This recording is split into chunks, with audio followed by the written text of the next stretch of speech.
Hello again, and welcome to another episode of Hornets Daily, presented by Fan Arc, your one-stop shop for all things Charlotte Hornets. I'm Vance Ballard, but as you know, friends like you call me VB.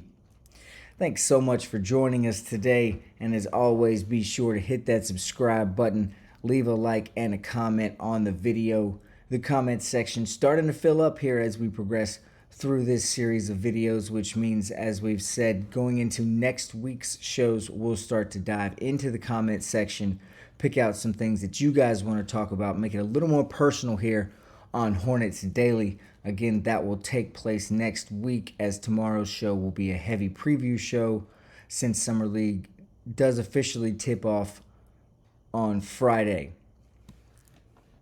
Now, that doesn't mean we don't have much to talk about today. We've got a few things worth going over as we continue to creep closer to that first Summer League game that we keep talking about. The NBA Cup groupings were announced on Thursday. Tjan Salon spoke to the media, and we'll have our daily check on the rumor mill as well.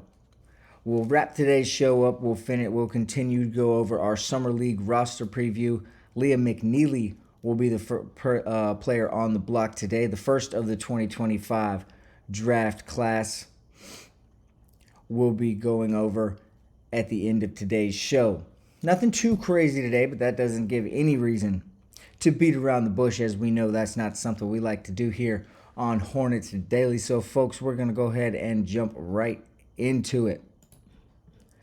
As I said, the NBA Cup groupings were released yesterday, and if you needed any more proof that it was a Wednesday in July, look no further than that right there, because that was probably the biggest story coming out of the NBA yesterday. The draw with that every team got going into the in-season NBA Cup, which will tip off on October 31st. The Hornets find themselves in a bit of a tough situation. They've gotten quite a doozy of a draw for their group, which is the Eastern Conference Group C that the Hornets are going to take place in. Along with Charlotte, also featured in that group are the Knicks, the Bucks, the Bulls, and the Heat. Yes, you heard that right, folks. The Knicks, the Bucks, the Bulls, and the Heat. All of the teams I just mentioned are coming off of playoff or play-in performances last season. So this could really go one of two ways here. Will these early season games against top-level NBA talent, top-level NBA teams provide a measuring stick for the Hornets to kind of see where this young core has gotten to throughout the summer and early in the season with their development? Or will Charlotte be a punching bag for these teams in the NBA Cup? Will the team get run over, for lack of a better term, during the NBA Cup and show just kind of how far they still are away and how much work is left to do for the Hornets franchise? Now, obviously, we're not hoping for the second one, and I prefer to lean towards the first option there taking place. I think this draw is going to be a good thing for the Hornets. I think the competition being stiff in their group is going to make for a good measuring stick for the young core, for the rookie draft class coming in, see where they have gotten to after an offseason of development, after the summer league. And again, this takes place early in the season, so after they get a few regular season games under their belt as well, I think this will be a good measuring stick for the team and how they have grown up to that point, I guess you could say. Now, I'm not going to sit here and say that I think the Hornets are going to win the NBA Cup, because let's not get a little crazy here. But I do think they'll be able to use this stretch to continue to mesh together and show everyone that they've gotten off on the right foot, not only for this season but for the future to come, as this core does seem to be one that Jeff Peterson, Charles Lee, the front office, and company want to build around and grow with. Now, as we mentioned, we know the journey through the East Group C will be a very, very challenging one, as again, there are some top teams in the Eastern Conference in this group with Charlotte. But it is going to be vital for the team to play well in this, respond appropriately to having such a tough draw, which I don't think is going to be an issue. I know Charles Lee is going to have these guys ready to go and not be intimidated by anybody on the other side of the floor in an opposing jersey. But again, it's going to be very important to see how the team reacts, how the young team reacts to playing against veteran groups who are established and proven with not only within the conference, but within the NBA as a whole as well. It'll also be very important for the new additions to get some playing time against some really good talent. The rookies, Con Knipple, Liam McNeely, we'll see on James and Ryan Kalkbrenner be in the rotation by this point. That's another good question that we have to ask, and we'll be able to have answered coming up as that approaches. Now, one of the players who will likely be put to the test in this with this cup drawing is going to be Tjan Salon, as he's in line, as we've mentioned several times. He's been a big name here on Hornets Daily. We know he is shaping up to be an important piece of this Hornets roster. He's going to play some big minutes in the regular season as that unfolds. And Salon spoke with the media today after a workout, after a workout. And before we get into our daily rumor check, which we know we love doing that, I want to talk about some of the takeaways from the press conference, from the quick discussion that Salon had after his workout. Now, the Frenchman said a lot of the right things in a very short time. It was just under a 2-minute video that we saw Salon talking with a reporter during. And one of the more interesting things that I think he spoke about was his ability to help his teammates, not just on the court, but off of it as well.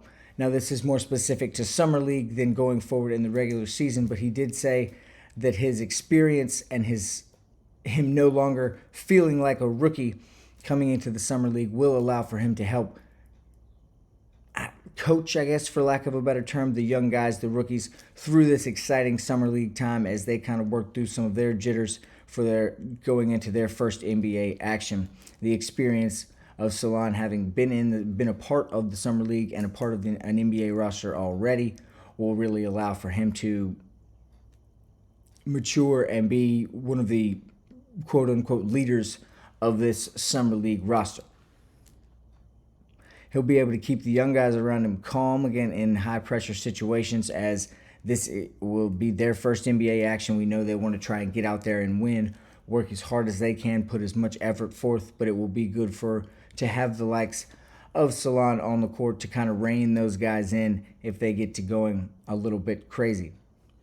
Now, Salon went on to say he's going to take a quiet leadership approach while on the floor in Vegas. He said he's going to bring all of his energy on the court, not with his talking, be the best teammate possible, and try to get some wins. Now, we know that try to get some wins is important because that is, again, part of the mantra that the Hornets and Jeff Peterson, Charles Lee, everyone coming out, the players, anyone we've heard talk from the Hornets, we know that is the mantra. That is where they're trying to get to. Build the wins, get the wins, and get out of the basement of the NBA. Salon sounds very confident. Again, it's just another chance we get to see him say the right things, look as if he's taken all the right steps in his development so far this summer as he again moves into a very important role with the Hornets. The number 6 overall pick from last year does have a little bit more lofty expectations coming into the regular season this year. Now, speaking of wins, speaking of the regular season, if you ask pretty much any fan or media member at this point in the summer, they will tell you exactly what they think their team or whoever they pull for, the Hornets in this instance, will have to do to get more of those wins, to take that final step and just get over the hump to become a real contender in this league. And now that's good for us because it keeps the Daily Rumor Mill segment that we love so much here on Hornets Daily alive and well, allows for it to thrive and us to pick out new and interesting rumors that we see across the web. Today is no different, folks. Quite a few new rumors have entered the scene yesterday, some of which were very exciting.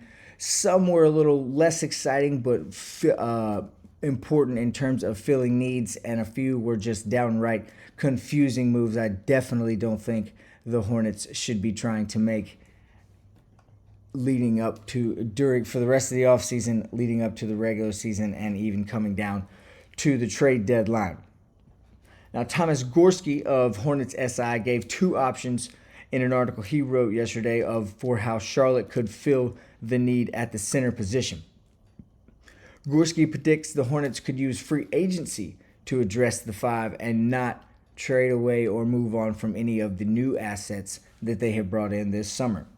I don't hate that idea because I'm starting to fall for some of these guys that the Hornets have brought in. I'm again, you've heard me say I'm all the way in on the keep Colin Sexton movement. I think that he could easily play his way into an extension or a contract or some real good time here in Charlotte. So again, I like Gorski's thoughts on using free agency to fill the center position, even if it is just a kind of a temporary quick fix for 1, maybe 2 years going forward. One of the two options that Gorski suggested the Hornets should try and sign in free agency is Marvin Bagley III. Now, the 26-year-old former Duke Blue Devil. So if that was the option, they would just add another Blue Devil to the Hornets roster. He does have some familiarity with the state of North Carolina based on that. Now, again, the 26-year-old has already played for 4 teams in the NBA in his short career, but it could absolutely still be worth taking a shot on someone like him, bringing him in to fill a role at the center position. At 6'10", Bagley can play the 4 or the 5. He's extremely athletic and has a very deep offensive bag. Now, he's averaged 12 points per game and 6.5 rebounds per game for his career on a 51% shooting clip. So offensively, it would be almost instantaneous that Bagley could come in and make a difference, add desperately to some front court offense that the Hornets were so strongly lacking in the recent years. Last year specifically, Bagley could change that offensively pretty quickly. Now, the other name mentioned in Gorski's article was Charles Bassey. Bassey, a very similar player to Bagley, not quite the athlete that he is, but he's still very young and also stands at 6'10". Now, again, he's not the athlete, doesn't have the offensive bag. He's not nearly the shooter, and he won't stretch the floor the way Bagley will. So, in my opinion, Bassey is the one who falls into the kind of more confusing category. I'm not necessarily high on this move. I don't think that this would be the right thing to do for the Hornets. Again, because he can't really stretch the floor on offense, doesn't provide an instant spurt the way Bagley could.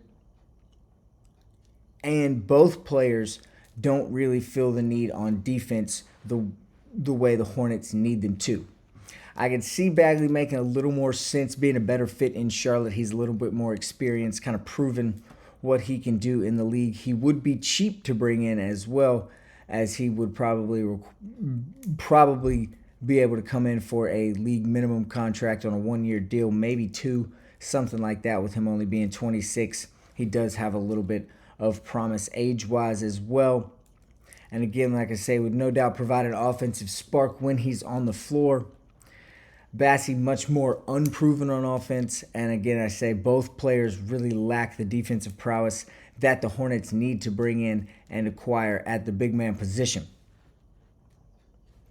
Now, I think if they're going to take a flyer on either one of these guys, it doesn't really make a whole lot of sense to me. Again, I could see Bagley being a fit. He does come in and provide some offense, but neither of these players bring in the defensive edge that the Hornets need. And I think that as opposed to taking a flyer on one of these two guys, I think they'd be better off continuing the development of the big men that are already in-house, already on the roster. Your Diabate, Salon, and Kalkbrenner, and just working with them because they, to me, have the same upside, if not a little bit more than the two names I just mentioned, because all of them, we still don't really know how they'll develop on the defensive side of the ball yet. But all three, Salon, Diabate, and Kalkbrenner, we know Kalkbrenner was brought in because of his ability to play defense on the inside, and Salon and Diabate have really made improvements and leaps forwards on that side of the ball this summer as well. Now, while Gorski took the free agency route in his article to help fill team needs, one of our very favorite writers here on Hornets Daily, Zach Roberts, also of Hornets SI, shared his thoughts on the future of the newest additions to the Hornets roster and what their role could potentially be within the organization. Roberts laid out which of the three guards specifically that we're talking about here, Dinwiddie, Colin Sexton, and Pat Connaughton, are the most likely to be traded, as well as the possibility of all three being moved at some point, either in the offseason or leading up to the trade deadline. Now, we're all more than aware of the surplus of guards that the Hornets have stockpiled this offseason, and if they can use any of them to acquire a big man of the future, it's absolutely something they should consider. It could be a home run and a big victory for Jeff Peterson if he's able to acquire some of the assets that he's acquired so far this summer for not really too much giving away on his end. And if he's able to turn that into a big man, somebody who can anchor this Hornets team for the future, you got to love that opportunity if that's something Peterson is able to do. Now, Roberts said that Dinwiddie is the most likely to be moved of the three new additions, but he would not be surprised at all if all three are gone before the trade deadline. They're all three signed to one-year deals, and Sexton and Connaughton were part of trades that brought other things in to Charlotte as well, so losing them would not be a wash, would not be getting nothing for it if after the season they do walk on their one-year deals. But since they are on one-year deals, it is absolutely worth answering the phone, calling people, picking up the phone, and seeing if there is anything that can be done with any of these pieces. Now, he says that Colin Sexton is not the most likely because Dinwiddie's contract is a little more favorable. Teams are more aware of what they get out of a Spencer Dinwiddie, even a Pat Connaughton. If you're a contender, both of those guys could have some allure and instantly bring something to a team that is in contention, just trying to add that one little thing to put them over the top. Connaughton and Dinwiddie really could fit that role there. Sexton could also do that, but he is much more of a draw when it comes to who you could get back in return for Colin Sexton. He would bring in bigger, splashier names than a Dinwiddie or a Connaughton could if they were to be moved as well. Another thing to take into account in terms of Colin Sexton is he is going to draw the biggest payday of these three, as he's the youngest guy the Hornets have brought in when it comes to Dinwiddie and Connaughton. He's also the best player that the Hornets have brought in when talking about those three, so he too is going to want some money on the other end. If the Hornets can find someone who maybe agrees to take on that risk in the middle of the season or even going into the regular season, I think that's something they should probably consider as well. Now, again, we just said Connaughton and Dinwiddie, both very established players in this league as they come in as veterans. Connaughton with a lot of playoff experience and having a championship ring. You know what you're getting from both of those guys, and again, they could absolutely be very useful on a contender further on into the season or a splash move right at the deadline, which would allow for Charlotte to bring in a piece or bring in some more picks and gear up for the 2026 draft. Again, we've touched on that potentially being a route they take. I don't think that's how Charlotte is going to go. That doesn't feel like how they operate down there or are trying to operate in Charlotte right now. So that doesn't necessarily seem like the way I think they're going to go.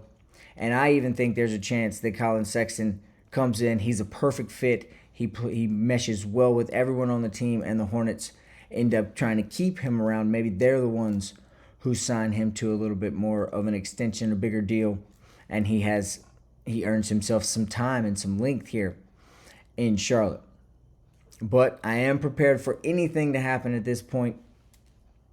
Anybody could be moved. It's been a wild offseason so far in Charlotte. A lot of unexpected things have taken place, much like the addition of Dinwiddie, Connaughton, and Sexton. So if an unexpected trade of any or all of those three is not out of the realm of possibility as well. Now, also keep in mind that neither one of these articles mentioned the likes of Nick Smith Jr., Josh Okogie, or Jalen Green, who are all also guards on the Hornets roster and more than likely going to be on the move one way or the other before the trade deadline. We know the front office has done a brilliant job of stockpiling assets this offseason. Now it's just time to wait and see what they're going to do with them. Do they try to develop them in-house and make them Hornets for a long time? Or, I don't think that can happen with all of them, obviously, but some of them, which assets do the Hornets choose to move on from and try to build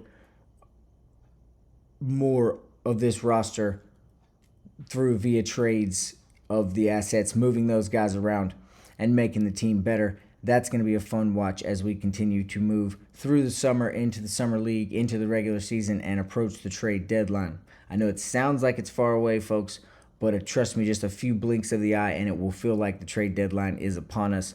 So it's going to be very important to see how the Hornets manage these assets and how they move through this summer. Now we're going to shift back a little bit to someone who's not going to be moved at any point this season anyway, but he also doesn't provide any real certainty about his role on the roster either. I'm talking about the 29th overall pick, Liam McNeely. He's going to be the subject of today's Summer League roster preview. We're going to break down the 19-year-old a little bit and talk about what he has, what expectations he has, and what he could bring to not only the Summer League roster, but the regular season rotation in Charlotte as well. As we mentioned, McNeely is 19 years old. That makes him born into a world where the Bobcats called Charlotte home, and until he was 11 years old, the Charlotte Bobcats are the only thing he ever knew, being born in 2005. I'm sorry, 9 years old. Bad math there. Bad math. 9 years old, he only knew the Charlotte Bobcats. But now it's the Hornets. Now McNeely is a Hornet, and he brings plenty of promise, but a lot of unknowns with him into his time here in Charlotte. The biggest unknown stems from his lack of game experience. If you ask me, again, he's 19 years old, came out of college as a freshman, left UConn after just one season. And while, of course, we know the AAU circuits and the way those work today have guys playing a crazy amount of games, so he has played a lot of games. He only has 27 high-level games under his belt. He only played 27 games while at UConn. So he is still a little bit inexperienced. I don't know if that, I don't want to say that's a knock against him, but it is one of the things that makes his game so unexpected and so unknown is the fact that he's only played 27 high-level college basketball games. Now, his athletic and his shooting ability are not things to be questioned. We know exactly what we're getting out of there, as he's already put both of those on display in videos and clips that we've seen from summer workouts. McNeely did average 14.5 points per game and 6 rebounds per game while playing for Danny Hurley in Stores last season. And his length and willingness to take seemingly anyone to the rack do provide plenty of ability for him to make quite the highlight reel coming up and potentially just deliver a lot of promise to the fan base in Charlotte this season. But when we talk about length, it's not a bad thing, but it doesn't always come with advantages. One of the disadvantages is he's going to have to try and use that length to stay in front of, disrupt the shots of, and beat to the spots the threes and the fours he's going to be asked to guard. We know that being asked to guard up is something McNeely's going to have to do when he comes in and is getting playing time on the floor. Now, if he's up to that task defensively, it could certainly speed up his process in earning some minutes in the rotation and having him and just carving out a legitimate spot for himself in that rotation. Now, with his defense being the biggest question, I don't think it's something to be overly worried about because of everything we've seen from him this summer, the way he talks to the media, the way he spoke in his press conference, and what we know about his background. You don't get to play for Danny Hurley and come out on the other side any softer. That's for sure. Having worked with a guy like Hurley, he understands the necessity and the importance of development and getting better each time you step into the gym. We know that Hurley is very hard on his guys, and McNeely can take that. Again, we saw him joke about that in his intro press conference with Charles Lee as well. It's McNeely's attitude. He's a hyper competitor. He's extremely competitive and has that deep in his nature. That should make his development a lot easier here in Charlotte. As we know, he won't have to be talked in to trying to work harder and getting better on the defensive side of the ball, continuing to work on his jump shot and getting to his spots here in the league. McNeely is a basketball junkie who loves to get better. That's something we've heard him say and something we've seen with our own eyes as well. So if he's not able to take that next step defensively, it certainly won't be for lack of trying, and I don't think that's going to be a problem. I think McNeely's actually going to turn into quite a good, at the very least, off-ball defender in the NBA. He does still have a little bit of work to do when it comes to on-ball defending and staying in front of guys, just because I'm not sure how we haven't seen him do it yet, so we're not sure how good he's going to be at that. He'll also need to improve on his 38% shooting percentage from college, but as we've seen many times, even with with guys coming out of college, jump shots get better almost instantly just because now they have the time to focus solely on basketball, shooting the ball, getting in the gym, taking the reps over and over and over. So I don't think increasing that 38% shooting clip is going to be very difficult for McNeely. Again, of these new draftees, I do think that McNeely has the most to prove, if you want to say that, during this summer league stretch and as we continue to progress towards the regular season. Again, we know a little bit more about what we're going to get from the other three. We know what Tjan James brings.